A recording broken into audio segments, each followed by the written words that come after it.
And now, back to Nevada Newsmakers with Sam Shad. And back on Nevada Newsmakers, we're pleased to welcome Nick the Archangel. He is Director of Communications for the Nevada State Education Association. Pleasure to have you on the program, sir. Thanks, Sam. It's a pleasure to be here. All right, so ESAs, obviously one of the huge topics of the session. Where does your group stand on this as far as NSEA goes?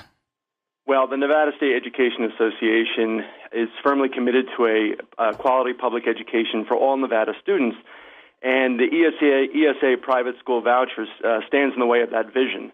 It basically takes money, taxpayer money, and shuffles it over to private schools, and we feel that the governor's commitment of $60 million would be better used for programs like Zoom programs, programs that are showing promise and programs that are working, and bring more money into those programs for all students. Now, as you well know, this session is going to be a situation where the Democrats are going to propose and the governor is going to either agree or veto. This looked like, the big deal of a session with Michael Robeson and Ben Kiekever saying no ESAs, no budget. Where do you think this is going to end up? Do you think that there's going to be something that's going to have to go towards ESAs? Well, it seems right now that it's a showdown, right? You've got both sides drawing lines in the sand, but I'm hoping that the proponents for the voucher system look really hard at the data.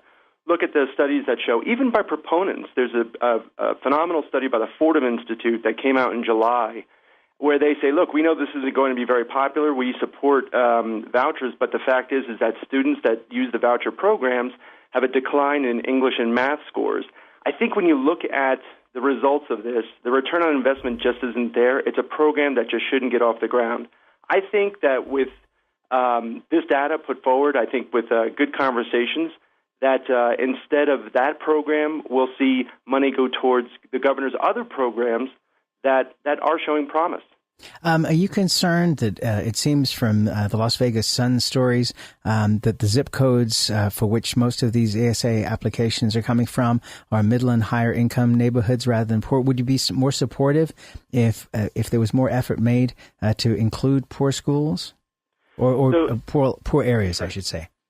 Right, and I'm familiar, and that is a phenomenon that happens across the country. Right, the students that take advantage of those programs tend to be higher income students.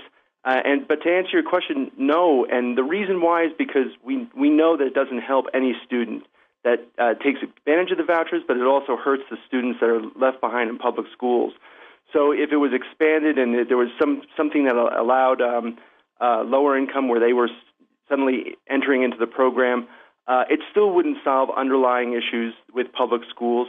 And also, even if those that revenue exists or there's some sort of solution, private schools still discriminate. They still have the option of whether accepting students or not. And the research shows that the schools actually discriminate not just on basis of LGBTQ, but also income levels. So it's not a solution, and that's why we're firmly against it. And that's where we have to leave it for now. We'll see lots more of you in Carson City. Thanks for being here, Nick. Thanks, Sam. We'll be right back.